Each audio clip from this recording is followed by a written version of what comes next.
Haleluya.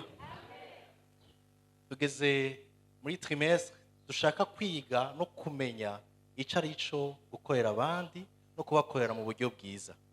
Rero turashima Imana ku mwanya duhaye. Mabansenga Imana iturongore yongere ikore ku mitima yacu. Reka dusenge. Urashobora gufata ku bitugu uburyo bwawe dusenge. Mwami Yesu turagushima kuri Imana igira neza, turagushima ku mbabazi zawe. Mana ni wowe uzi umutima mwe wese mu bari hano hantu, ni uzi kandi ico dukeneye nico tunyotewe kuno munsi. Twaje kuguhimbaza kandi imitima yacu iracaguhimbaza. Ndasaba none ngo ukorere mu bugingo bwacu, udukoreshe ivy'ubuhizi, amajambo yawe abe mazima, ahindura aremamwo umutima mushasha mu bugingo bwacu. Ndasengeye ugiye kwakira wese rino jambo, mpereye no kwisengera, mwufashe Mana kuba igikoresho cawe c'icubahiro. Urakoze kuri Imana igira neza, izina ryawe ryonyene rishigwe hejuru ubu n'ibihe bidashira mu izina rya Yesu. Amen. Tugiye gutangura tuganira kuri iri jambo rivuga ngo avec quel cœur servons-nous les autres? Avec quel cœur servons-nous les autres? Dukorera abandi n'uyuhe mutima? Mbega duhamagarirwa gukorera abandi n'uyuhe mutima? N'uyuhe mutima wodutuma dukorera abandi uko bikwiye? Twokorera abandi n'uyuhe mutima? Mu gisoma tuza gusoma ni mu bami ba kabiri, abami ba kabiri igice ca gatanu n'igice cyose ca gatanu. Turaza kukigaburamwo ibice bitatu. Ivyo bice bitatu tuza kubonamwo uburyo bw'abantu batatu bakorera Imana mu buryo butandukanye. Ariko kandi uburyo bw'umwe wese turaza kubona ingene yakoreye Imana n'ingene natwe duhamagarirwa gukorera Imana. Bamwe mwashobora kwibaza muti iri jambo ntirinyerekeye kuko si n'umukozi w'Imana. Ndaza kwibaza ko iri jambo ritwerekeye twese. Twokorera Imana n'uyuhe mutima? Dukorera abandi n'uyuhe mutima? Igice ca mbere dukwiye gusoma, tugisoma kuva ku gice ca mbere ku murongo wa mbere gushika ku wa gatandatu. Mwandike kuva ku murongo wa mbere gushika ku wa gatandatu. Hatubwira yuko dukwiye gukorera abandi n'umutima w'impuhwe. Icambere tubona mu gukorera abandi n'umutima w'impuhwe. Biragoye ko dushobora gukorera abandi tutabanje kugira impuhwe z'ivyo bariko barabamo. Badusomere kuva ku murongo abami ba kabiri igice ca gatanu kuva ku murongo wa mbere gushika ku murongo wa gatandatu. Namani umugabisha w'ingabo z'umwami w'i Siriya yaratonye kuri shebuja, kandi yari umunyacubahiro kuko ari we Uhoraho yaha inganji yatuma Abasiriya banesha. Yari umuhizi w'inkomezi ariko yari umunyamibembe. Kandi Abasiriya bari baragiye kunyaga ari ibitero. Muri uko kunyaga banyaga umwigeme mutoya mu gihugu c'Abisirayeli, araheza acorekera muka Namani. Bukeye abarira inabuja ati icoma databuja akaja kumvugishwa n'Imana aba i Samariya yomukiza iyo mibembe yiwe. Nuko Namani aja kubarira shebuja ati umwigeme yavuye mu gihugu c'Abisirayeli yavuze atya n'atya. Nuko umwami w'i Siriya aramubwira ati shirako ugende, nanje ndandikira umwami w'Abisirayeli icete. Nuko aragenda ajana amafeza italanto 10 n'amazahabu shekeri 600 n'imyambaro 10 yo gukuranya. nuko ashira umwami w'Abisirayeli ico cete, cavuga ngo ico cete nicagushikira, urabona ko nkurungikiye umusavyi wanje Namani ngo umukize imibembe. Subiramo umurongo wa mbere gusa. Namani umugabisha w'ingabo z'umwami w'Isiriya yaratonye kuri shebuja, kandi yari umunyacubahiro, kuko ari we Uhoraho yaha inganji yatuma Abisiriya banesha. Yari umuhizi w'inkomezi, ariko yari umunyamibembe. Namani ngo yari umuntu akomeye. Namani twovuga yuko kino gihe yari umujenerali akomeye arongoye ingabo z'Abasiriya. Abasiriya zari ingabo zikomeye, zagize ibitero bikomeye ku Bisirayeli, ku buryo Abisirayeli bumvise ingabo za Siriya bagira ubwoba. Namani yari yarize iby'ubuhinga bwo kugwana. Namani yari afise amapete menshi cyane. Namani aserutse imbere y'abantu, baravuga ngo nguya umuntu akomeye muri kino gihugu. Namani yari azwi nk'umuntu w'umuhanga cyane, atonye imbere y'umwami. Namani naho yari atonye, naho yari ameze nk'umuntu akomeye kandi azwi, Bibiliya imbwiye ngaha ngo yari afise ikibazo. Hari ikibazo yari afise, yaragwaye imibembe. Imibembe y'ico gihe yari ingwara iteye isoni, ingwara bigoye nuko useruka mu bantu yifise. Iyo ibandanije igwira, bateba bakagukura mu bantu, bakakujana ahantu, bakakugarana wenyene, bakarondera nyene bazokugaburira iyo ugapfira iyo. Nta muti wari uhari. Sinzi ico nogereranya n'uno munsi, mbe ni Ebola, ni kanseri. Ariko ico nzi ico yararusha izo ngwara zose. Imibembe yari iteye isoni. Namani naho yarazwi, naho yarakomeye, hari ikintu cariko kirakura ahataboneka. Abantu bamubonye aserutse, yari umuntu akomeye, ariko indani muri we, inyuma y'impuzu yiwe, munsi y'impuzu, hari ikindi cariko kirakura. Ico cariko kirakura, nta muti wari uhari. Nta muti wari uhari. Nawe ari gushobora gutora umuti w'ingwara agwaye. Kandi yahamagarirwa kubinyegeza, kuko babimenye yatakaza agaciro yari afise muri ico gisirikare, muri ico gihugu. Yaragerageje kunyegeza, ariko uko yanyegeza ntibyakunda, kuko byatera biduga. Ndiko ndabona atanguye guhinduka mu maso. Nimba byamuteye mu mugongo, aho hari hagifukika, ariko harageze igihe birashikaho bidashoboka kufuka. Atangura kuboneka nk'umunyantege nke, yari umunyenkomezi. Namani ico gihe ndiko ndiyumvira umutima wiwe, yaragiye ku baganga. Birashoboka ko yabajije abaganga b'ico gihe. Bibiliya itwereka ko yari umutunzi. Batubwiye ibintu yatoye agiye kurondera umuvura, batubwira ngo yatwaye ngo itarano 10 z'ifeza. Itarano 10 z'ifeza. Itarano imwe ipima mu biro tumenyereye no munsi 34. Nukuvuga ngo yateruye ifeza zingana gute? Ibiro 340 n'ibihumbi 10 by'inzahabu. Acashira ko n'impuzu, imyambaro myinshi yateruye agiye kurondera uwo mufasha kuronka ikibazo, inyishu y'ikibazo ciwe. Cari kibazo kigoye. Naho yari afise amahera, ntiyashobora gukira. Ibi ndashaka kubivuga kuko umutima uranyemeza neza yuko hari abantu no munsi duhamagarirwa gufasha, gukorera, kuko bameze nk'abanamani. Uno munsi bambaye amakoti, uno munsi bambaye amapete ajejeta hose, uno munsi bize ubwenge, bize amashuri akomakomeye za Amerika no mu Buraya, ariko uno munsi hari ikibazo kitarahaboneka.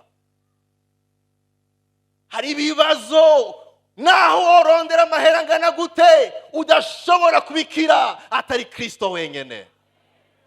Uno munsi hari abantu barushe, barafuka bagasura gafuka, ariko uko bafuka ibintu biguma biduga, bishika ahantu udashobora gufuka, bishika ahantu udashobora kuzimya, bigukura kwa gashambara. Bamwe barageza ahantu baravuga ngo nta kundi nopfuma mpfa. Siniko navuga hanze gusa, ndashaka kuvuga no mu ishengero. Abantu baza mugabo bavuga ngo reka mpfe kugenda, ubuzima bwarananiye, ari ugupfa mpfe. Bariko barabaho ubuzima mugabo batariko barabaho ubuzima bategerezwa kubaho. Bariko barondera inyishu, barakoresheje amahera uko ariko kose, baraguranya amadeni mu mabanki kuja kwivuza ni menshi, ariko nta nyishu. Uragenda ukamara imyaka mu bitaro bakakubwira ngo ntacyo dushobora gukora, taha upfira iwanyu. Hari ibibazo iyi si iri kwiracamwo, irakeneye abakozi, ariko dukore n'uyuhe mutima. Uno munsi imiryango iri kwirasambuka, umugabo n'umugore urabona bafatanye amaboko, baje mu rushengero ariko bashitse muhira, umwe wese arara hariya undi akarara mu kindi cyumba. Umwe afise konte yiwe undi akagira yiwe, kandi nta n'umenya ibiri muri konte y'uwundi. Imiryango iri kwirapfa, bashitse imbere y'abantu barabasereva neza bagatwenga, mugabo hari umubabaro indani. Baragerageza gufuka, ariko hari ahantu hagera ivyo bagerageje gufuka bikaja habona. Uno munsi hari abantu bafise ubwoba butagira uko bungana, ubwoba bw'ingwara. Ufise umusonga mugabo bamaze kwikeka kufise kanseri. Bamwe mwatanguye kwandika testament no gusezera, bamwe mwatanguye kuvuga ngo ubuzima bwanje burahagahagarara, biraheze, sinzorera abana, sinzorongorwa, sinzorongora. Hari ubwoba, hari impemu y'ubwoba yateye isi, sinzoshobora kubaho. Abiwacu bapfa kare, mu myaka 40 baba bagadutse, na jewe aha ndiko ndegereza urupfu. Ninde yakuweshe? Satani ariko aratera ibitero byaho twambarira ku mpuzu tukaza tugahimbaza Imana, muga imitima yacu irarushe. Bamwe bari mu byaha byabananiye guheba, ibyo cyaha cababaye ko nk'umubembe. Baragerageza gupfuka, bakagerageza guhanagura na detore, bakagerageza guhanagura ibidashoboka gukurako, ariko ntibishoboka. Byababaye ko ivyo byaha byababaye ko nk'ugomere byaranse kubavako. Hari umubabaro, bamwe barasenga bavuga ngo Mana nzokira ryari, Mana nzobohoka ryari, Mana uzonkurako kino cyaha ryari. Abo buzuye mu rushengero. Uno munsi ndashaka kuvuga yuko nkuko Namani yakize, natwe turakira mu izina rya Yesu. Biragahera. Abandi bafise ubucuti bwabazaniye ugwanko ku buryo bwaho udashobora kuraba mwene wanyu ngo muramutse. Ubayeho ubuzima bubishe, ugerageza gufukafuka ko mu rugo iwanyu cyangwa nabi iwanyu umeze neza, ariko hari ugwanko, umuzi w'ugwanko warinjiye mu rugo. Hari amazina amwamwe iyo bayavuze mu rugo rw'iwanyu uca wumva nabi. Kubera iki? Urakeneye gukira icyo cyaha c'umubembe. Ibi ni bibazo biriko biba hanze, ariko kandi n'abari mu ishengero bariko baca mu bihe nk'ivyo. Turiko duca mu bihe bigoye, ibihe bibi byaha abantu benshi bagerageza gupfukafuka. Dufise ibintu byinshi bituma dufuka. Hari ibintu byinshi twipfukisha. Bamwe turipfukisha imyambaro myiza, abandi turipfukisha ugusa neza no gusayangana no kwa muri smart. Ariko ikibazo kira ahantu indani. abandi bapfukisha amashuri bafise, amapozisiyo n'amaposite bafise, n'imishahara bafise, kugira ngo bigerageze bipfuke umubabaro n'ubukene buri indani imitima yabo. Abandi bagerageza kuryoherwa no kwiryohera, no kuryoherwa bamwe bakabyita gusambuka, kuko indani by'ukuri warasambutse. Ibi ni bihe hakeneye abashobora guhaguruka ngo badufashe. Turagwaye indani, turagwaye imbere, mugabo ibinyene dufuka nitukibifutse igihe kirekire. Bibiliya imbwira ku murongo wa kabiri gushika ku murongo wa gatatu, kandi Abasiriya bari baragiye kunyaga ari bitero. Muri uko kunyaga banyaga umwigeme mutoya mu gihugu c'Abisirayeli, araheza acorekera muka Namani. Bukeye abarira inabuja ati coma databuja akaja kuvugishwa n'Imana aba i Samariya yomukiza iyo mibembe yiwe. Bibiliya imbwira ngo Namani yari yaragiye gutera Abisirayeli, akurayo akana k'agakobwa akajana muhiri wiwe. Ako kana k'agakobwa gahinduka akaja canke agakozi. Ako gakobwa kari kamaze ibihe, aho kana k'agakobwa kakiri gato kari kamaze ibihe kihweza muhira, kihweza ibiriko biraba, gasuzuma kakabona kumbure yuko hari ikintu kitagenda neza. Ako kana Bibiliya ntimbwira izina ryiwe. Nagomba ndababwire ubwoko bwa mbere bw'abakozi b'Imana. Ako kana nta uzi izina ryiwe, tuzorimenya nitwashika mu ijuru. Ariko ako kana kamaze kwihweza mu rugo, karabona ko hari ikintu kitagenda neza. Kabonye shebuja, sinzi ngene kabibonye, ariko karabonye ko shebuja agwaye. Ubwoko bwa mbere bw'abakozi b'Imana, ingene dukamagarirwa gukorera Imana, ubwa mbere twavuze ngo turahamagarirwa gukorera Imana mu buryo bw'impuhwe. Aka kana kari akaja, ariko naho karakaja karabonye umubabaro. Namani, umubabaro uri mu rugo rwa Namani, karihweje umukenyezi wiwe, karihweza Namani, karengera y'amapete, kabona indani. Turakeneye abashobora kubona indani. Haleluya! Turakeneye abarengana amakoti n'amajambo maremare y'Icongereza n'Igifaransa, bakabona umubabaro, uri indani. Aka kana ntawuzi izina ryiwe, ariko karihweje, karavuga ngo mabuja, karegera mabuja, ndakwinginze, nabonye ko hari ikibazo kuri databuja. Uyu mwana naho bamufashe nk'inyagano, yari afise uruhusha kuvuga ngo nibagende, nirumwice, yankuye iwacu, yaranyiciye kazoza. Ariko ivyo ntavyo yaravye umubabaro Namani ariko arabamwo.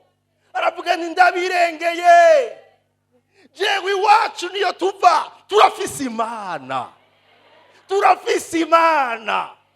Mabuja, no kubwira kabanga, iwacu databuja yojayo, yogira iki? Yokira, sinkekeranya, kuko iwacu hari Imana.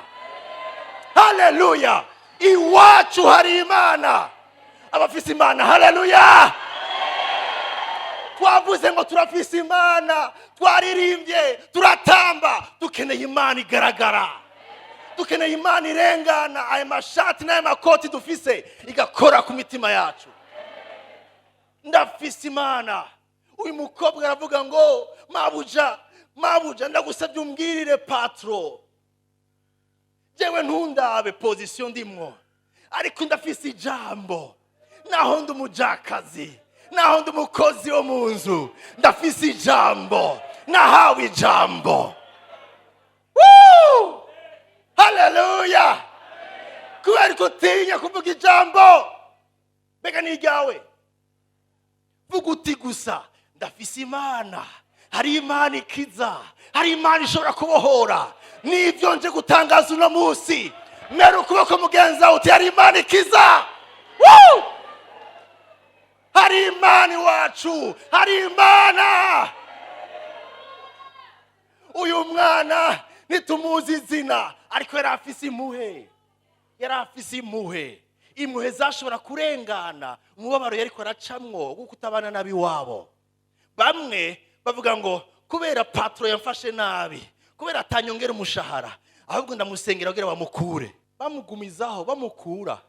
Patro ashobora kuba afise ikibazo indani, inyishu ari wewe. Yakura umubabaro ufise, sengera uwo muntu. Saba amaso yo kubona ibirengeye ibyo abandi babona. Ushobore kubona hari umubabaro, umusengere, bishobotse umwegere umubwire ijambo rimwe gusa. Abo ubwoko bw'abakozi b'Imana n'abantu bafise impuhwe, bashobora kubona ibyo abandi batari ko barabona. Ikindi naco, aba bantu ntibafise amajambo menshi. Hari amaverse yamubwiye, hari amaverse agakobwa kamubwiye. Nta majambo maremare, nta mirongo. Soma muri Apocalypse chapitre no. Nta mashapitre azi. Ariko icyazi ni giki? Iwacu hariho Imana. Birashoboka kuno munsi uvuga ngo nta majambo menshi mfise, sindamenya Bibiliya yose. Ndakubwije ukuri, nimba ushaka kuzovuga ubutumwa ari uko wujuje Bibiliya, to gusabira ahubwo ko wotahagiri kare. Uko karema ntushaka gushingira naye Yesu. Uyu mwana nta majambo menshi yarafise, ariko yavuze ngo data buja yoshobora kuji wawe. Murabona iri jambo ni ryari rivuzwe n'umuntu azwi cyane, ariko ryari rivuzwe n'umuntu afise impuhwe kandi yamenye Imana. Bituma Imana irisiga amavuta, igenda iridepoza muri Namani. Namani nawe ariterura gutyo nyene arijana ku mwami wiwe. Umwami wiwe nawe aca mubwira ati nanje ndandika icete, ufate n'ibintu byose ugende ku mwami wa Isirayeli.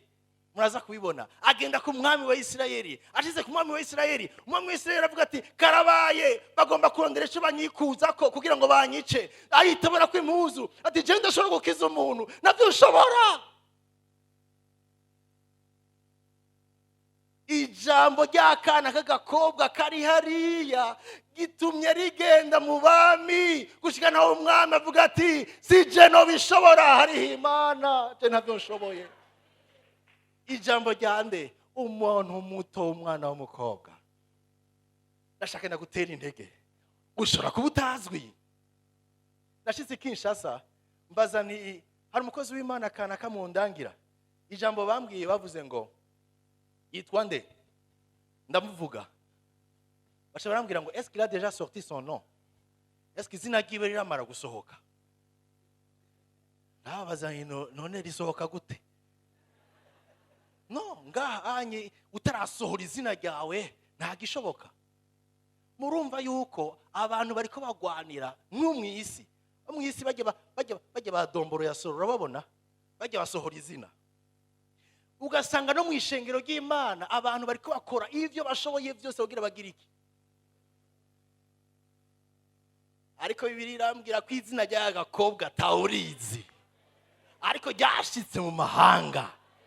Ushobora kuba ufite izina taurizi, witwa nde? Ntibikenewe. Igikuru ni ukuzwi n'Imana kandi ufise Imana. Ariko iyo Mana ufise utegerezwa kuvuga bakayimenya, bakayumva, kuko niyikiza, si wewe ukiza. Ibintu byo gusohora amazina, murabona n'indirimbo zabo rimwe na rimwe usanga zivuga ngo papa na ye yasohoye izina mu ndirimbo. Murabibona? Batanga amahera kugira ngo n'izina ryabo risohoke mu album nshasha. vuga izina ryawe. Papa Nanakle yagize iki? Yatanze amahera kugira ngo asohore izina ryiwe. Indirimbo ayizoca hose ku isi yose bazuma bavuga papa bosi, papa Nanakle. Eske ivyo nivyo dukeneye? Ubwoko bwa mbere bw'abakozi b'Imana nabatazwi mugabo bafise umutima w'impuhwe, n'abafise umutima w'impuhwe. Uwo mutima Imana igatuma buguruka amaso bakabona ivy'abandi batari ko barabona, ariko kandi ntibatinye kuvuga ngo databuja hariho Imana nzi. Iyumvira igituma uri muri rya position, muri rya poste urimo, igituma uri muri kajya kazi, igituma uri muri rya shure, igituma wicaranye n'urya mwana ujya nyene mwicarana, igituma muri mu biro bimwe n'ujya nyene muri mu biro bimwe, igituma ubahajya iruhande ya wa muntu uzi. Ni kubera iki? Kubera iki Imana yashimye kubahajya, yabishimye kugira ngo ushobore kuba uremesha imitima y'abariko barasambuka. Isi iri kwirasambuka. Umutima wa mbere tubona uyu mwana yari afise umutima ubona. Ndasaba Imana, nama ndabisaba Imana, Mana nyugurura amaso, Mana ugurura amaso yanje ndabe ibirengeye ivyo dushobora kubona, niweze ibirengeye ibiboneka n'aya maso y'umubiri, ushobore kubona ikiri ku mutima w'umuntu, ushobore kandi gufasha uko bikwiriye. Nyugurura amaso, simishoboka ko nkora uko bikwiye ntafise umutima w'impuhwe, atambabazi mfise, atamuhe ngiriye umuntu. Uyu mwana yari kuvuga ngo ivyanje ntibavyitwararitse, bamfashe nabi na kare, reka uyu nyene yaduteye abanza apfe. Ariko uyu mwana yavuze ngo hariho Imana. Shengero ry'Imana, igikorwa ca mbere turagikeneye. Tuvuga ngo turi umuryango, ihuriro ry'umuryango uhimbaza, ukura mu gusa na Kristo, ukorera abandi. Dukorera abandi gute? Mbega mu gukorera abandi turafise aya maso, turafise uyu mutima w'impuhwe udutuma dushobora gushikira abatashikirwa, canke twirabira ibyacu gusa? Igice ca kabiri kuva ku murongo w'indwi gushaka ku murongo wa 14. Bibiliya yarihejeje itubwira ngo afata urugendo. Namani generale n'ingabo ziwe afata amafeza yuzuza imifuko ibiro 340, ashirako n'inzahabu zingana n'ibihumbi bingahe? 6000, ibihumbi 6 by'inzahabu. Ashirako n'imyambaro ishika 10 mayengo, n'imyambaro 10 impuzu nziza zikomeye. Ashira mu mukogote wiwe, aja kurondera ugukira. Murongo w'indwi.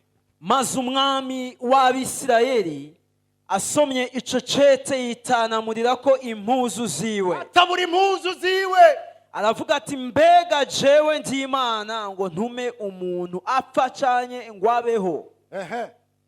Kuyo mugabo andungikiye umuntu ngo ndamukize imibembe, heraba ingene anyigenza ko muheze mu vyiyumviye. Ariko aransotora, agomba kurondera icatuma antera, kuko jewe sinkiza uwo yari umwami wa Isirayeli. Maze Elisa wa muntu w'Imana yumvise ko umwami w'Abisirayeli yitanamuriye ko impuzu ziwe, amutumako ati niki gitumye witanamurira ko impuzu zawe? Niki gitumye witanamurira ko impuzu zawe? Naze iwanje aramenya yuko mu Bisirayeli hari uvugishwa n'Imana. Nuko Namani araza azana n'amafarasi yiwe, n'imikogote yiwe, ahagarara ku muryango w'inzu ya Elisa, ahagarara kuri portaye y'inzu ya Elisa. Elisa araheza amutuma ko ati genda wiyuhagire muri Yorodani ibiheta-ngabo ndwi. Elisa atuma umukozi ku irembo ati genda umubwire agende yiyuhagire muri Yorodani incuro ndwi. Umubiri uraca usubira uko wahora, nawe uzoba uhumanutse. Ura mubiri wawe urasubira ube muzima kandi uzoba uhumanutse. Ariko Namani aca araraka. umve Namani araraka arivumbura ati nahoze ngira ngo arasohoka. No, kameme. Narinzi yuko asohoka ahagarare atakambira izina ry'Uhoraho Imana yiwe azungagize ukuboko hejuru yaho ndwaye. umve aranamubwira n'ingene agira ankize imibembe. ngo azungagize ukuboko hejuru. Yarabizi hehe? umviriza, ubwoko bwa kabiri bw'abakozi b'Imana n'abakozi duhamagarirwa gukora n'umutima uhimbaza Imana yonyene. Wandike iki gice kitwereka ngo n'umutima uhimbaza Imana yonyene kubw'agakiza k'abantu. Igice cya kabiri, mukozi akora n'umutima ufise intego cyangwa intumbero yo guhimbaza Imana yonyene kubw'agakiza k'abantu. Uyu mugabo tubona Namani arahagurutse, agiye afise n'ubutunzi bwiwe yapakiye, afise amashara amukurikiye, ingabo ziri inyuma yiwe n'ibindi byinshi. Ashitse baramubwiye umwami, agiye ku mwami, ariko umwami amubwiye ati si jewe, ariko amakuru yashitse. Ndibaza ahantu nahagaze gatonya, ndibaza amakuru yashitse gute kwa Elisa. Yagiye ku mwami, hanyuma umwami yitana murakwi. Mbega hari warungitse WhatsApp ati karabaye ibwami, yatabuye impuzu. Ariko kandi mbona umwami avuga ati ibi si ibyanje, ariko haboneka uyundi mukozi w'Imana avuga ngo nibaze. Baramenya ko hariho Imana. Bamaze kuza ngo ashitse ku irembo, yapfuye gushika ku irembo gusa, Elisa arabimenya ngo arungike umukozi, agenda amushiriye ubutumwa ati bambwiye ngo genda muri rwa rugondo rwa Yorodani. Yorodani rwa rugondo, munyumve neza, Yorodani yasa nabi. Namani yaravuze ati aransuzuguye. Mbega iwacu ntihariho inzuzi nziza ziruta Yorodani? Genda wikubite y'inshuro ndwi, hamugaruke umubiri wawe uraba mushasha, wongere uhumanuke. Ariko Namani avuga ngo ibyo sindabyumva, nari nkeneye kwaza gukora gutya na gutya, akazungurutsa ibi hanyuma akankorako, hanyuma akagira ibi. Ndashaka mvuga ikintu. Kino gihe hari abantu bakeneye gukizwa uburyo bonyene bashatse. Hari agakiza bashaka kukaba prêt à porter, bajana kumukonesere, nkoneserera neza kambane, ahaduza ahakwepesha ahakatisha. Hari agakiza uno munsi kariko karaba agakiza k'abakonesere. Nkoneserera gutya, nsengera gutya, gira gutya, korako gutya, canke vugana nanje gutya. Mbega wamenye, tubanze twivugane, twimenyekanishane. Hari abinjira mu maprotokole nkaho umenga bagomba guprotokora n'Imana ingene ibikora, bakanayibwira ngo hariya sinjayo, ariko njanisha aha. Muri Yorodani haracafuye, shaka handi heza. Shaka ahantu hameze neza. Mana ntiwonyemerera ko ncaha ahantu, ntibishoboka ndi umwana wawe. Ndashaka kubwira ngo hari aho Imana igucisha aho hantu nyene, kandi ikavuga ngo nzobana nawe. Yo nitinya kuhaca, ayicoma gusa ukamenya kuri kumwe nayo, ibyo birahagije. Naho woca hirabura gute, muri kumwe nayo uzoshika amahoro. Agakiza ko gukonesera hagarika. Ngirira gutya, sinshobora kugira gutya, ibi sindabikunda, jewe nkunda akari modere, banyemerere yuko nshobora kuzandigirira ivyo nishakiye. No, zagakiza k'ivyo twishakiye, inzira ni imwe. Niwe nzira, niwe kuri, niwe bugingo. Inzira si zibiri, ni Kristo Yesu. Kandi uwo nyene aduhamagarira ko duca mu irembo rimeze gute? Ripfunganye. Amarembo menshi twarayacuwe turayagura kugira ngo angane nkuko tungana. oya ahubwo ni twebwe dukeneye gucayo uko Imana yadukoreye iyo nzira. Inzira ni Kristo Yesu. Yesu ntaguhamagarira ngo uce uko ugomba muri we, ahubwo ni wewe utegerezwa kwikonforma n'ijambo ryiwe. Ngirira gutya, oh no, narinzi yuko aza tukabanza tukabonana nkamuha carte de visite akayiraba hama nanje akami yiwe, basa karaba basi nibi bintu nazanye, kuko niyabibona akameme araza kubyuza ukuboko n'amavuta menshi. Nibaza ko inaco gituma uyu mukozi w'Imana atashatse gusohoka. Bakozi w'Imana bagenzanje, hariho ibihe bikeneye kuguma mu nzu. Turi kumwe? Hariho ibihe bikeneye kuguma mu nzu, uko hari abantu baravye imikogote n'ibintu bazanye baca batakaza iyerekwa, batakaza inzira, barazimangana, basigara bavuga ngo haleluya, amavuta menshi, amavuta menshi. Amavuta yiki? Kuko wabonye ibiri nyuma hariya. Uyu mukozi w'Imana ndashima ingene yavyifashemo. N'ubwoko bwa kabiri bw'abakozi b'Imana. Yashatse yuko icubahiro kiba ic'Imana yonyene. Ntiyashatse guseruka, ntiyashatse kuvuga ubuhinga n'ivyo afise, ntiyashatse kwivuga, ntiyashatse kuraba ngo afatwe n'umutima wo gukunda ibintu, ariko yashatse yuko Imana yonyene ihabwa icubahiro. Aravuga ati genda mumubwire inyishira hari ni muri Yorodani, ni muri Yorodani.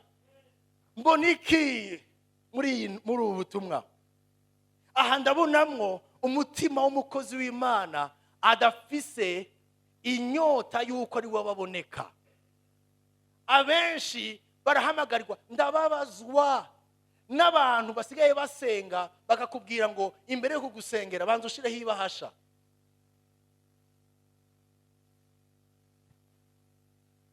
Numero de compte niyi hamwe uzocuza muri intercession.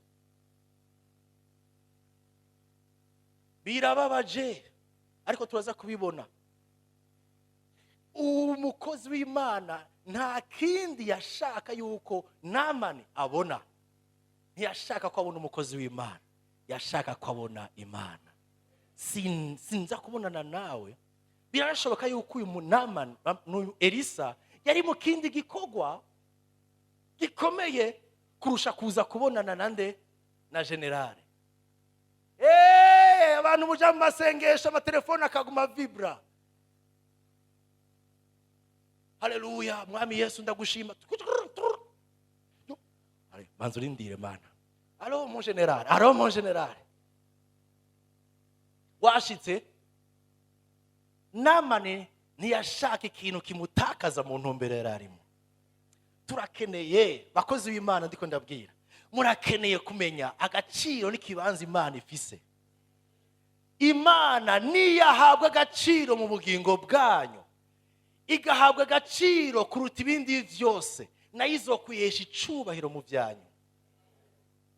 Aho ikibazo kiri naha dushaka guhindurwa n'abantu, tugashaka nuko n'abantu bagenda bavuga amazina yacu. Kana kaniwe yansengeye, arimo ubushobozi sha agukoze ko biba biheze. Rimwe na rimwe nimwe mutitaza n'abandi bakozi b'Imana, kuko mugira iki? Iyo adakuze, iyo adafagaze neza, arashobora guhava agendera kuri ivyo nyene, ukaba uri kumuteranya n'Imana. Kwereka Imana itigera ihabwa icubahiro, muha icubahiro abantu kurusha guha icubahiro Imana. Paulo arabivuga, aravuga ngo kuko hari ikibazo i Korinto, bamwe bavuga ngo nduwa Apolo, abandi ngo nduwa Kefa, abandi bati nduwa Paulo. Paulo ati gezaho, ninde muri twebwe yabapfiriye? Ninde yabapfiriye? Kefa yarabivye, nanje ndavomera, ariko ukuza ninde? Niyo yonyene mushobora kubiba, mushobora kuvomera ariko ntibikure. Ariko ukuza wenyene ni Imana. Icubahiro cyose gikwiye kuba ic'Imana. Haleluya. uyu mugabo rero arasohoka arashavura kuko Elisa atasohotse. Amaze gushavura mugenzi wiwe aramwegera. Bandanya. Mbega inzuzi z'i Damasiko Abana na Farupari niziruta amazi yose y'Ibwisirayeli. Mbega iwacu nitwa dufise izindi nzuzi zisa neza. Sinoshobora kuziyuhagiramwo ngahumanuka. Nuko arahindukira agenda aratse. Agenda aratse. Bimunanira gukira. Ubwa mbere na mbere byari bimunaniye gukira kuko byanse yuko yumvira icyo Imana yagomba. Eka tubane tugeza ucubandanya mu kanya gato. Hariho abariko barahusha ugukira kuko bashaka gakiza kabo. Ushobora ko waje ngaho no munsi umaze igihe kirekire uri kuriyumvira nkizwe ndeke. Reka basi nzokizwa inyuma y'amashure. Oya Jenny baze ko nzokizwa ndonse umugabo. Hari ibyiyumviro byinshi bishobora guca mu bwenge bwawe. Nzokizwa ndonse umwana. Abenshi byarabonaniye bari mu ishengero barinjira basohoka mugabo byarabananiye guhitamwo gukurikira Yesu wenyene. Ariko barazi ko Yesu ari we nyishu wenyene. Barabizi neza nta gukekeranya kuko bamaze igihe kirekire bari mu rusengero. Ariko nashaka kuvuga ngo murashobora guhusha umugisha wanyu kuko mwashatse kuba mu nzuzi ziwanyu.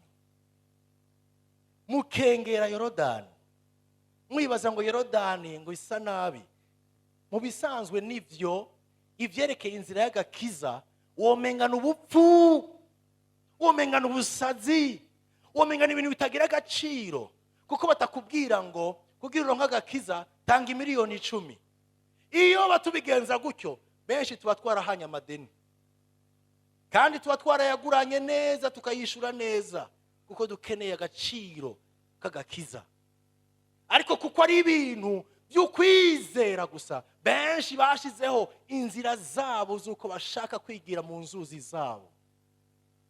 Bamwe baravuze ngo nta kibazo ndashobora gukizwa nkakwirikira Yesu ariko ivyo bintu by'umubatizo nimubimbwire.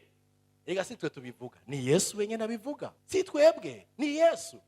Gute rero ushobora gukwirikira Yesu w'igice ukavuga uti ndashaka ibyiwe bimwe ariko ibindi sindabikeneye.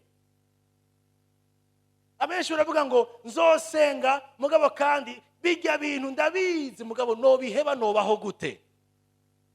Ubuzima bwanje bwogenda gute? Izo ni inzuzi zindi. Ariko nashaka kukubwira ku by'inzuzi. Uruzi rumwe, uruzi rutuma ukira.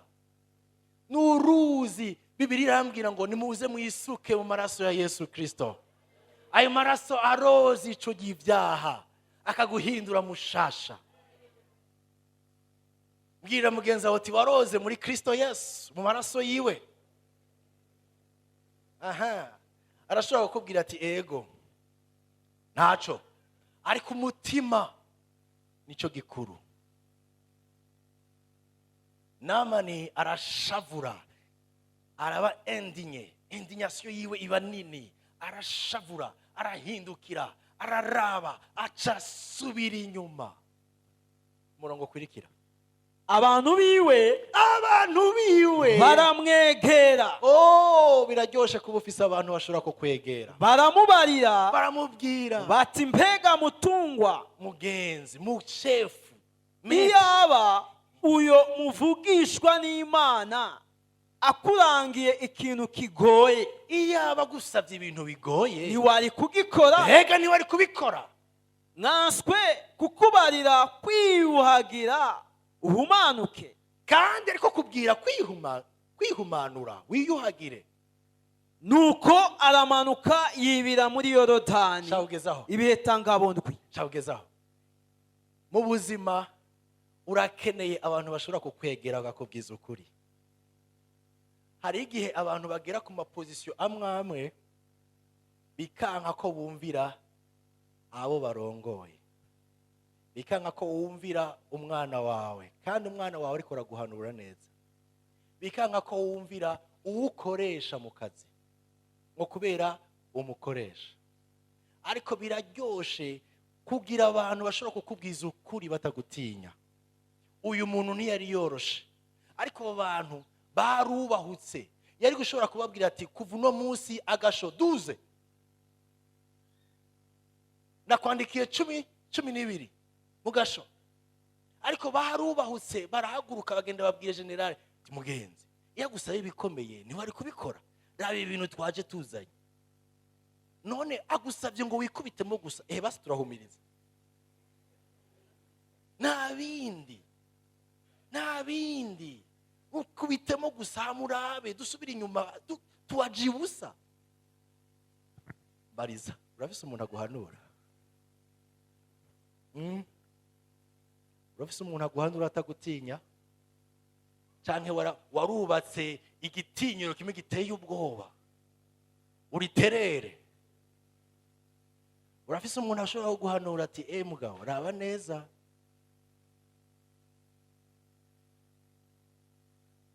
Ukuze utagira umuntu ashobora kuguhanura uba uri andanje, ahubwo usa n'uwamaze gupfa. Ariko ufise umuntu ashobora kukuboka akaguhanura n'umugisha. Haleluya. Namani aca arihindukiza avuga ati ibi bintu by'ukuri nosubira inyuma ko naje. Yibuka umubabaro yarafise, yibuka ingene yinyege, yibuka kandi na traje yagize, yibuka makete umwami wiwe yasize yanditse, yibuka byinshi icoma ukibuka. Icoma ukibuka yuko ivyo umaze gutakaza n'umubabaro n'uburuhe ufise udashobora gusubira inyuma uko waje, kandi washitse hafi ya Kristo n'amaraso yiwe ngo wezwe. Icoma ukibuka. Bamwe bahitamwo gusubira iwabo ngo bankengereye. Ninjiye muri rya shengero ntibamenya. Hari uwinjiye igihe kimwe ahantu atari mu Burundi, yinjira arabaza ngo ndashaka mumbwire abakozi b'Imana bicara he?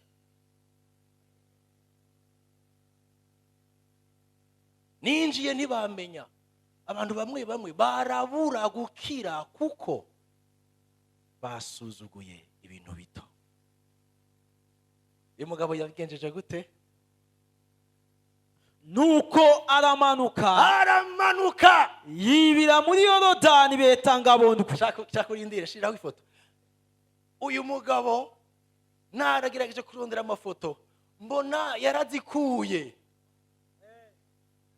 Yinjirayo munda bamutandaba ivyo birabaraba.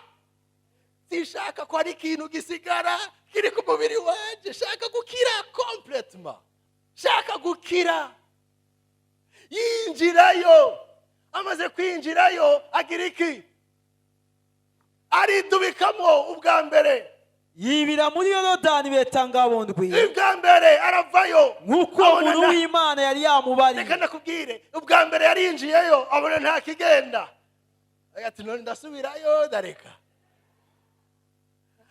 Abari ku nkombe bati subirayo.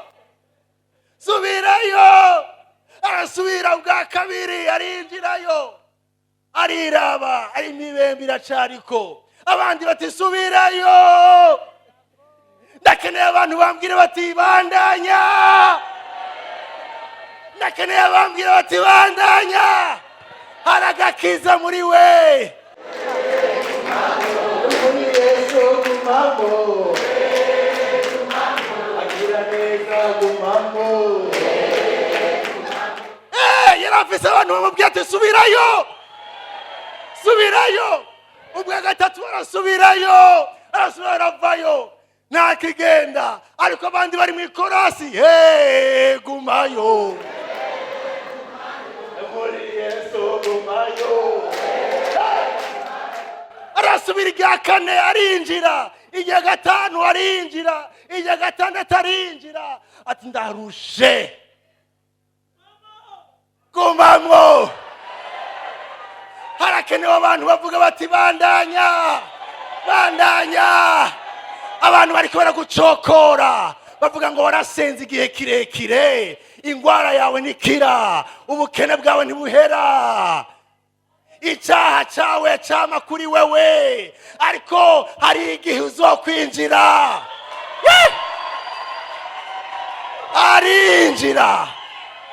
arinjira y'igindwi, arinjirayo, aragumayo, iri ni rya nyuma.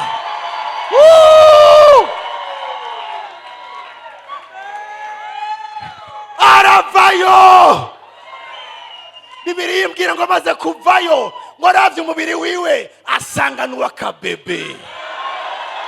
Haleluya. Umubiri usize amavuta, umubiri usize amavuta. Abari ku ngombe bati byabaye, byabaye. Yesu arakiza. Mu maraso yiwe hari ubushobozi bubahora, ubushobozi bukiza, ubushobozi bukura ibyaha, ubushobozi busubizayo ibyizigiro. Muri Yesu birashoboka. Haguruka umere ukuboko kwawe uti muri Yesu birashoboka. Haguruka. Muri Yesu birashoboka. Muri Yesu birashoboka. Nakinanirana muri we. Ya. Muri Yesu birashoboka. Nagutinya. Wicarire. Haleluya. Nakidashoboka muri we.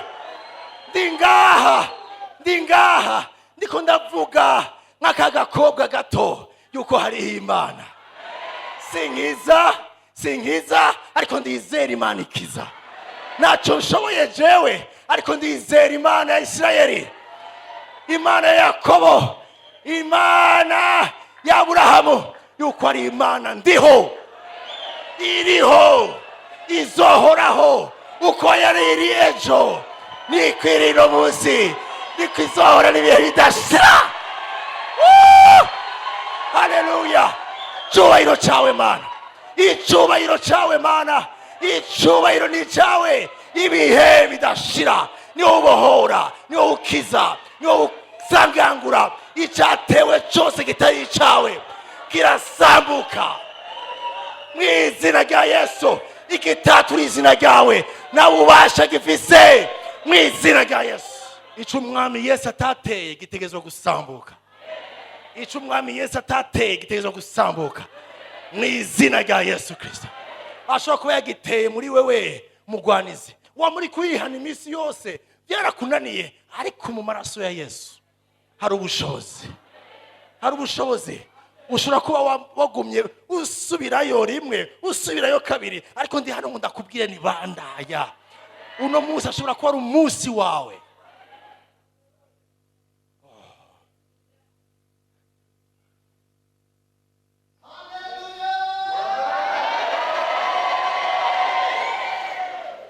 Mwe mu Imana ari hano, kandi turazi neza ko ari hano kugira ngo abohore.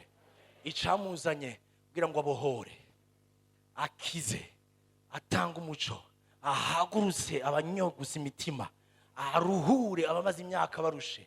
Kuko ntibishoboka yuko tugumana ibi vyomekero nk'imibembe imyaka n'imyaka. Urahamagarirwa guhaguruka ngo usengere umuryango wawe. Uraza guhamagarirwa guhaguruka ngo ukomeze umubakanye, umusengere abana bawe, ubasengere, subira ujeyo. Hari icyaha kumara kintu ushobora kuba cyakwiyerekeye ko byarasaho kikuvako, nta kidashoboka. Amaraso ya Yesu areza. Turi ngaha ngo dutake, tubwire Imana tuti Imana urashoboye. Twaje ariko ntidusubire inyuma, turi kubita muri ayo maraso yawe, tuvayo turi bashasha mu izina rya Yesu. Turagira ibihe byiza byo gusenga. Uburyo bwa gatatu bw'abakozi b'Imana 15-27, ariko uburyo bwa nyuma dukwiye kuba abakozi b'Imana bakora n'umutima, servir avec un cœur dépourvu de toute forme de cupidité. Abakozi b'Imana bakorera Imana, ukorera abandi n'umutima utagira uguhahamira ibintu. Ngubu bwoko bwa gatatu bw'abakozi b'Imana. Abenshi baratakaje imihamagaro yabo kuko bakora inyuma yavyo hari yindi entere bariko barashaka, itari y'umutima gukira ariko imitima y'ibintu. Umberiza 15:27. Abami ba kabiri gice ca 5 kuva kuri 15. Hanyuma agarukana n'abantu biwe bose kuri uwo muntu w'Imana. Namani amaze gukira byaramwanse yuko asubira iwabo n'ivyo yazanye, waca asubira kwande kwa Elisa n'ivyo yarafise byose. Araza ahagarara imbere yiwe, aramubwira ati noneho ndamenye ko atayindi mana iriho mu isi yose. ahantu ushaka wasurinya. Ninde yabivuze? Umunyamahanga yagize ibitero imyaka myinshi atera Isirayeli, none ni wagarutse kuvuga ngo ubu ndamenye ko bamwe natera ariho bafise Imana. Mwakumvise ako kantu? Reka nagasubiremwo hanyuma ukiyumvire ko cyane. Uyu mujenerali yateye ibitero byinshi abisirayeli, ariko aho nyene nihaziye kugira iki? Gukirira. Aciye avugira ijambo ati ubu noneho ndamenye yuko atayindi Imana iriho atari Imana y'Abisirayeli. Akiriko arabatera kumbure Abisirayeli baravuze bati yo aratugesheje. Barashobora kuba baramwise n'amazina menshi, umugesera hagize iki, unamani yo n'umuntu mubi hagize ibiki. Nivyo kuko yakoreshwa no kutamenya. Ariko uyu munsi yarahije kuvuga une déclaration ijana ubutumwa mu mahanga. Isirayeli yari ihari kugira ngo ijana ubutumwa mu mahanga. Imana yihishuriye Isirayeli mu ntumbero yuko amahanga yose azomenya Imana ya Isirayeli. Naco gituma munyumvirize neza, Imana yihishurira umuntu umwe mu muryango kugira ngo muri uwo muryango abo mu muryango bazamenye ko ari Imana yiwe. Imana yahisemo Isirayeli, yihishurira Isirayeli kugira ngo biciye muri Isirayeli ayandi mahanga azamenye yuko ari Imana. None ivyo Imana yashaka rero ngibi arabivuze, aciye avuga ngo ubu ndamenye. Nabateye igihe kirekire narasuzuguye, ariko ubu ndamenye neza yuko atayindi Imana iriho atari Imana ya Isirayeli. Bandanya. Ndamenye ko atayindi Mana iriho mu isi yose atari mu Bisirayeli. Amena. Enda rero mwumvise intumbero ya Elisa kwari kugira ngo bamenye Imana gusa, ntibamenye we. Kandi resulta yavuyemo, inyishu yavuyemo yibiriye mu kanwa k'umunyamahanga. Igikogo wankoreye gitumye mvuga nti ubu ndamenye ko atayindi Imana. Ariko iyo avuga ngo turaye kwanza ivyo wazanye bimeze gute? Okay, pfukama rero ndagusengera. Yari kubahushije akaryo yuko uyu mugabo w'umunyamahanga ashobora gutwara ubutumwa bwiza mu mahanga, yari kubatwaye ubutumwa butari bwo. Ariko intumbero yari isa gutaboneka byatumye asohoka avuga ngo ndamenye ko atari umuntu ahubwo ari Imana. Ngiyi intumbero ya kabiri igukorera Imana, dushaka yuko Imana yonyine ariho ihabwa cyubahiro. Enda rero ni wabiringemu nguhaye jewe umusavyi wawe. Nari generale mugabo ubundi umusavyi wawe. Nyemerera wakire ibi bintu nazanye. Murahumva? Okay, gerageza wiyumvire uwo ari kuvuga iki. Umunsi umwe mu myaka yanje y'agakiza ya mbere, najanye na mugenzi wanje gusengera umuntu yaragwaye. Hanyuma tumaze kumusengera arabohoka, yari aboshwe n'impwemu mbi. Arabohoka, amaze kubohoka yiyumva uko atari bigere yiyumva. Uwo munsi umuntu yari yifise aratubwira ati numva ibintu ntahora numva, sinari meze gutya, sinzi ikiri nokora, sinzi ico nokora, ngira ndabahiki. Mu mutwe wanje ntangura kuzungurusa n'igiki nkeneye. genda ndabona ntangura kubona ibintu nkeneye ewa liste yari imaze kunyaruka nzamubona wa mugenzi wanje nta kintu na kimwe tugusaba cyangwa mu mazi mugabo nari mutonya mugakiza wowe yaranduta yarankurira mu nyuma niho nagiye gutahura yuko ivyo ariko aravuga byari bizima ariko liste iranyaruka kusohoka mwe mwari mwabonye iki nyemerera ndaguhe ibi biro 350 by'ifeza n'ibiro 10,000 by'iki by'inzahabu n'imyambaro kijya gihe imyambaro ntibibaza ngo nibisanzwe imyambaro abami byari impuzu z'igiciro zizimvye gose imyambaro 10 nyemerera ndaguhe Elisa aramwishura ati nkurahiye uguhoraho kuhoraho uwo nsavye nta kintu na kimwe nshobora kwabira aramugobera ngo avyabire ariko aranka yagize nka wa mugenzanje agize iki aranse nyemerera wakire aranse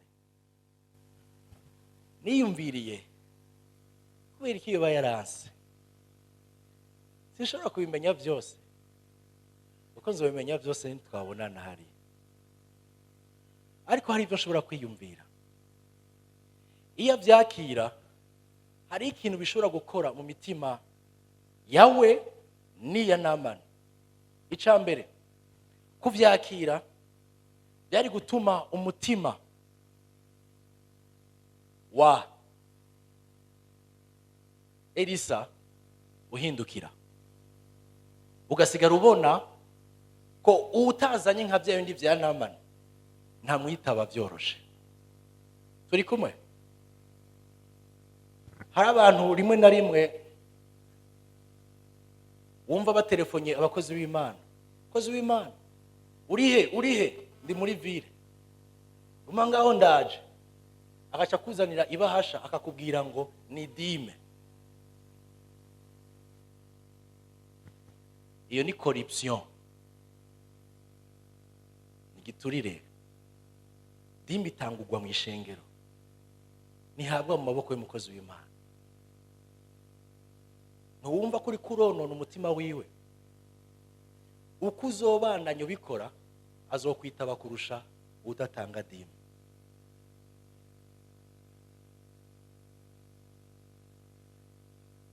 abakozi b'Imana baraguye muri ico kibazo baca basigara birukira cane ufise ibahasha rikuze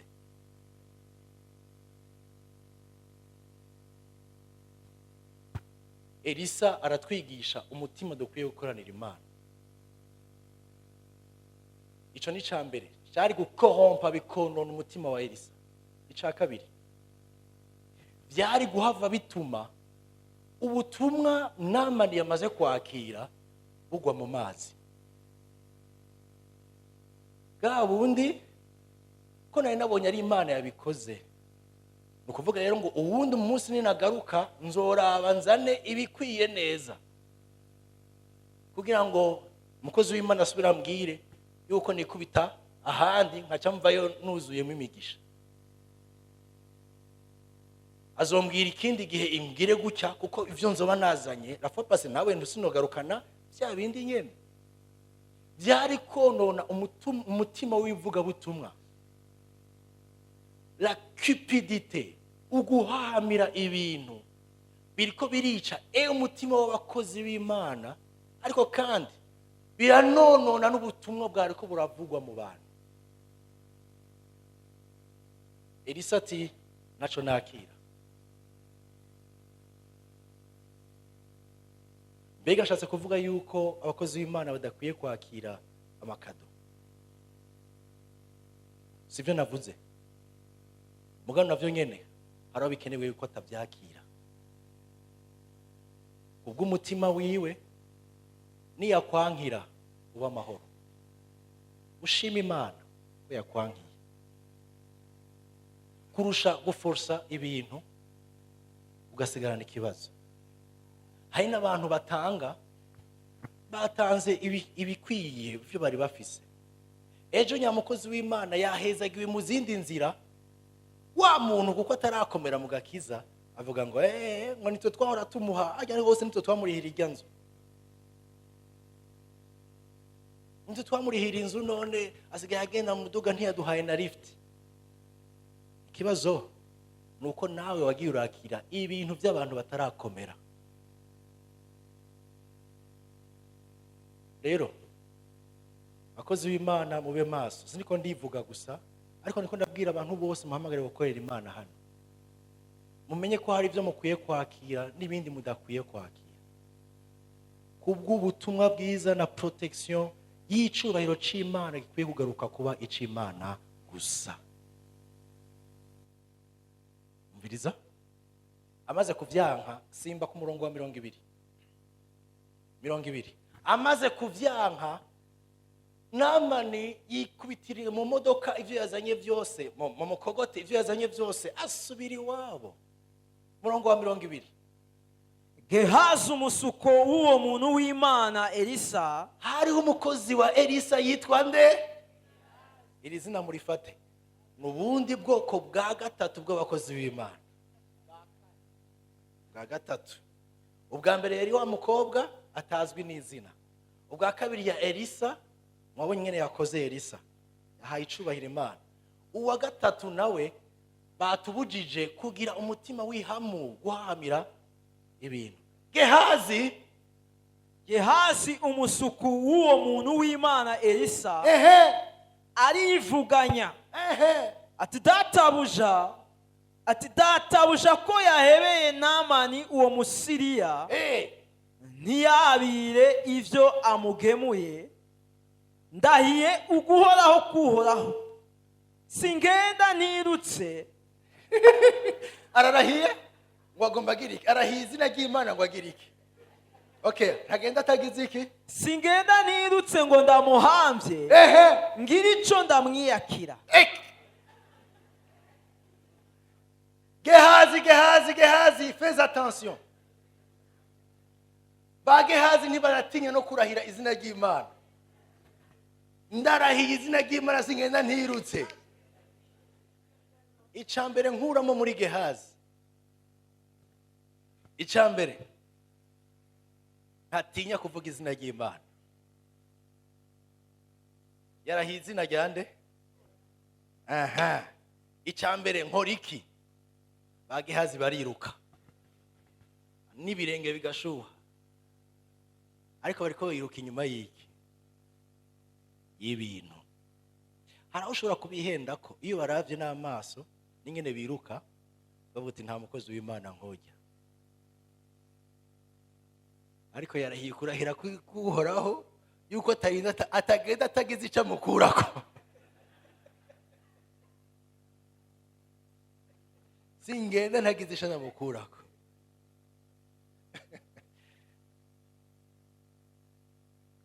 Acagira iki? Nuko Gehazi akurikira Namani, akurikira ifarasi, akurikira imukogote, kandi arazi kwirukura umugabo, ariko kandi ku ifarasi yari igeze kure yarashira no mu kajwi n'amaboko, agenda ariruka ko minduru. Agarara. Maze Namani abonye umukurikiye, erega abantu baramubwiye ati hari ikibaye, raba inyuma. Umukurikiye yiruka, abonye umukurikiye yiruka, arururuka ava ku mukogoti wiwe ngo bahure. Arururuka ava ku mukogote wiwe ngo bahure. Aramubaza ati namahoro? Aramubaza ati ibiki ni sawa? Nawe ati namahoro. Ngo ujya hagati, byose bigenda neza n'amahoro, kiretse namahoro. Ego ati databuja, umviriza arantumye. Umve avuze iki? Gehazi, databuja arantumye. Ubwa mbere ntibyatinya gukoresha izina ry'Imana mu kurahira. Ubwa kabiri arazi kwiruka cyane. ubwa gatatu ikinyoma kiragororotse kirekire. Databuja agize iki? arantumye Aha. ngo ubu nyene agendewe n'abahungu babiri bo mu biga ivyo kuvugishwa baturutse mu mugamba wa Efurayimu. Avuye mu mugamba. Ngo none n'umutabare ubamuhera itaranto y'ifeza Mutabare n'imyambaro ibiri yo gukuranya. tabara Elisa uko ashikiwe n'abantu ntarabyiteguriye. Umuhe iki? Itaranto zingahe? Umuhe ifeza Itaranto daboro. Ifeza ingana gute? none mutabare umuhere itaranto y'ifeza imwe. Itaranto imwe. Wibuke ko yazanye itaranto zingahe? 10. Tabara umuhe imwe, itaranto imwe ifeza n'imyambaro ibiri umviriza bro yo gukuranya.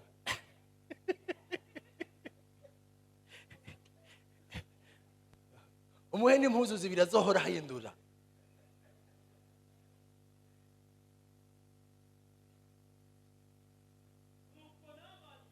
Subiramo. Nuko Namani aramwishura ati enda nutware itaranto zibiri. Wasavye imwe ndaguhaye zingahe? Okay. Nuko aramugobera amutekerera itaranto zibiri. Amuhaye zibiri. Kuvuga ngo ibiro bingahe? 34 fois 2. 68 kilo. Ivyari bito? 68 kilo. Amutekera itaranto zibiri z'amafeza mu masaho abiri. Amasaha abiri birumvikana imifuko ibiri. N'imyambaro ibiri yo gukuranya. Imyambaro yamuhaye yindi nyene. Abikorera abantu biwe babiri. Agira ikindi kintu amuha n'abakozi bavyijana. Baca imbere ya Gehazi bavyikoreye. Baje imbere bavyikoreye. Umumutwe wa Gehazi abantu bari imbere na wari inyuma. Abati karabaye bigenda gute?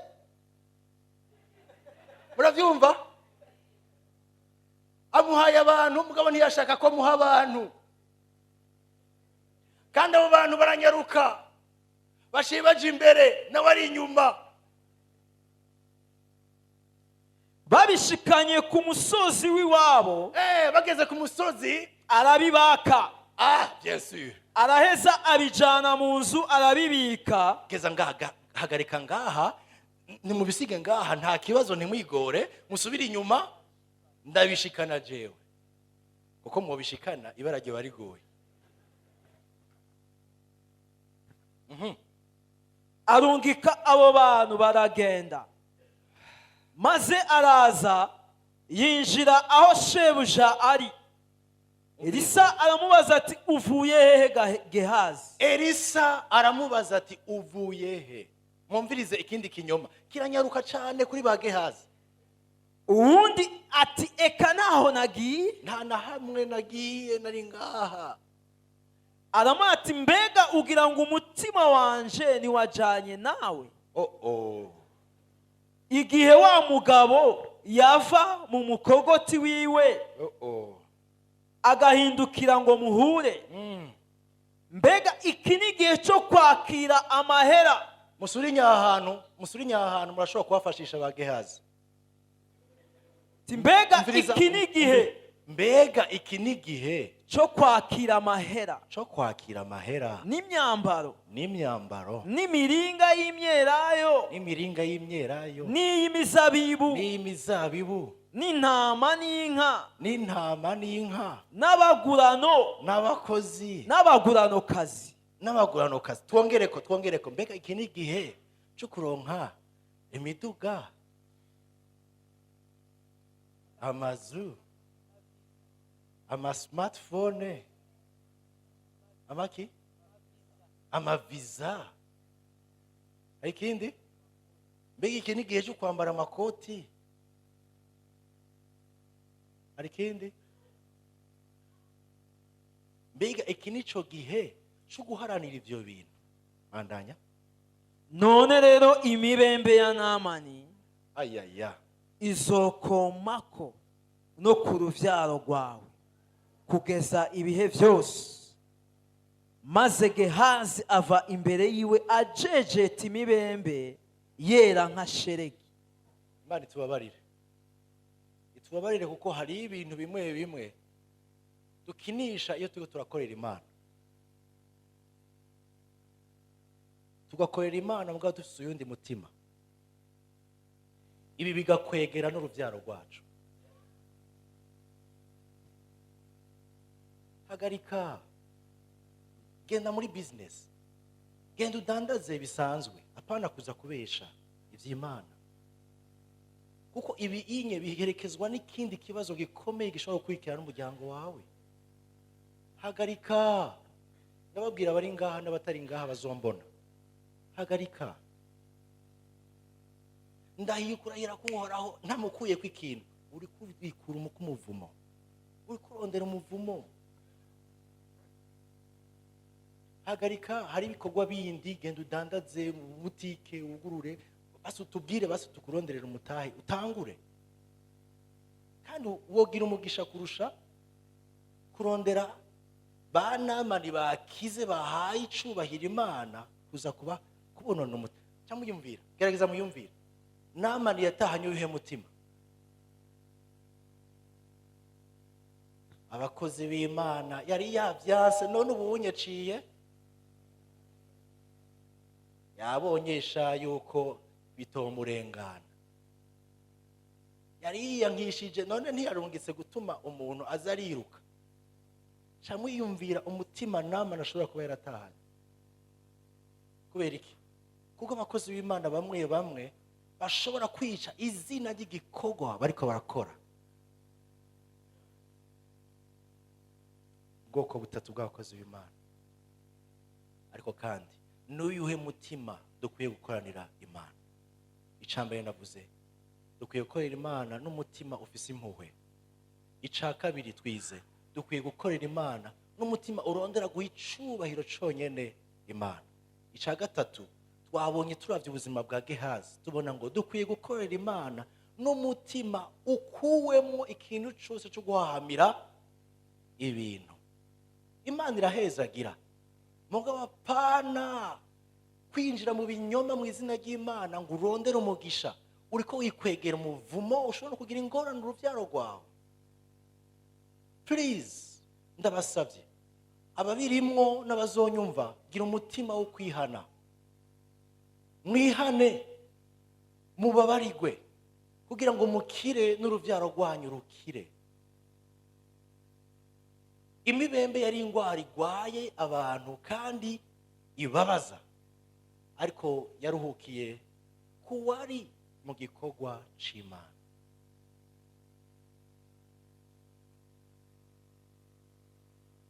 Mbega iki nico gihe cyo kurondera amafeza n'inzahabu?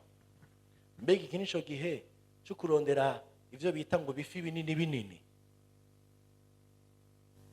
Cyangwa iki ni gihe cyo gukorera Imana n'umutima ukuwemwo guharanira ibintu? Ba Gehazi babayeho ubuzima buri kashe, une vie cachée, ubuzima bwo kwinyegeza. Hari ivyo bashaka kwerekana n'ibindi banyegeza. Hari ibintu badashaka ko biboneka. Ariko ijambo ry'Imana ryambwiye ngo umutima wanje canke ijisho ryanje ntiryari kumwe nawe. Ntawe ushobora kwinyegeza ijisho ry'Imana. Ntawe ushobora kwinyegeza Imana ibona hose, irengana naho abantu batabona, igashika indani ikamurika umutima. Nico gituma ijisho ry'Imana riri hose. Ijisho ry'Imana riri mu Burundi, riri muri quartier wawe, iri mu cumbi wawe.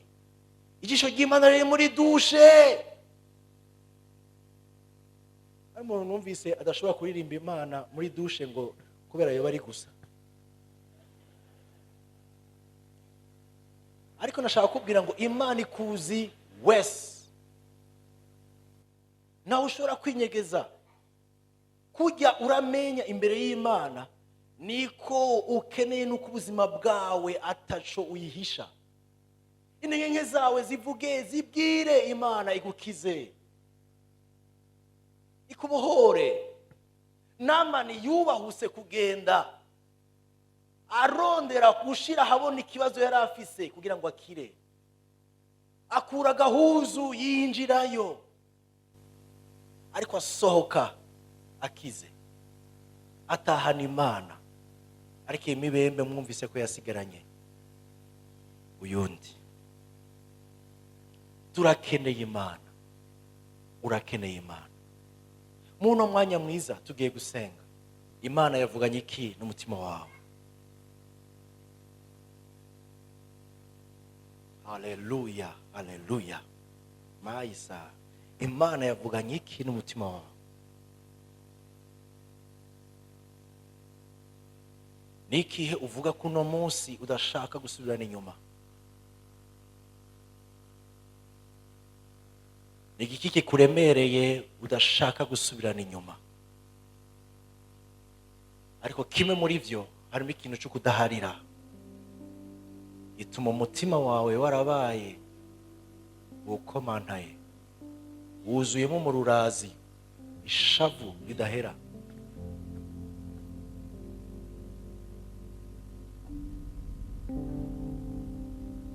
Nagomba kuvuga nka wa mukobwa atanu umuzi izina, ariko yavuze ijambo rimwe, hari Imana.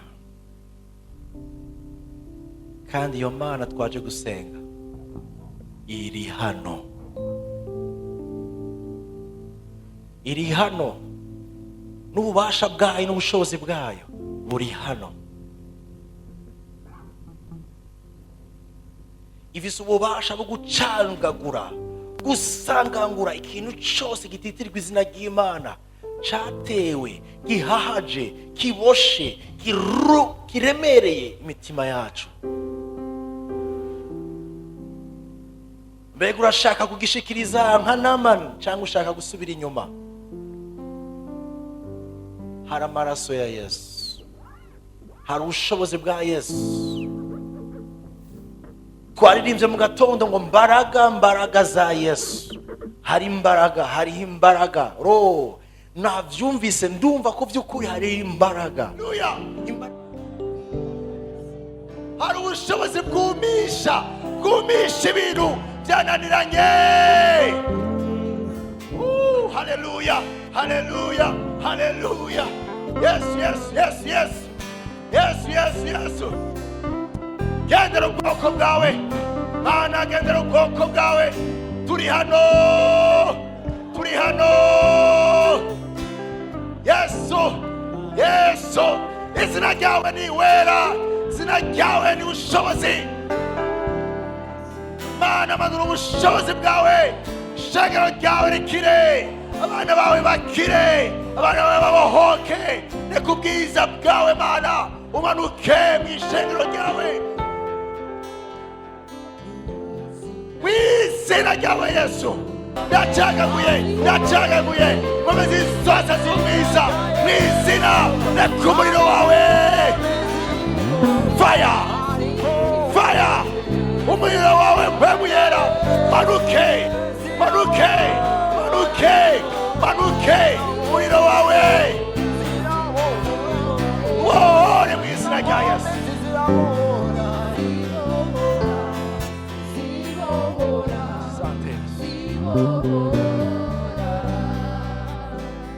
Au nom de Jésus, au nom puissant de Jésus, au nom puissant de Jésus, ugukira kwawe gutembe mu buzima bwiwe Mana, mu izina rya Yesu. Ubuzima bugaruke, ubuzima bugaruke. Turatura ubuzima kugaruka, turatura gukira, turatura kwiyesha icyubahiro kwawe Mana mu magara yiwe, mu buzima bwiwe, mu izina rya Yesu. Inkomezi zose z'umwiza zari zicaye kuri ico kibazo zihunge. Turazibwiye ngo ikisi kibanza cyanyu, rekura, rekura mu izina rya Yesu.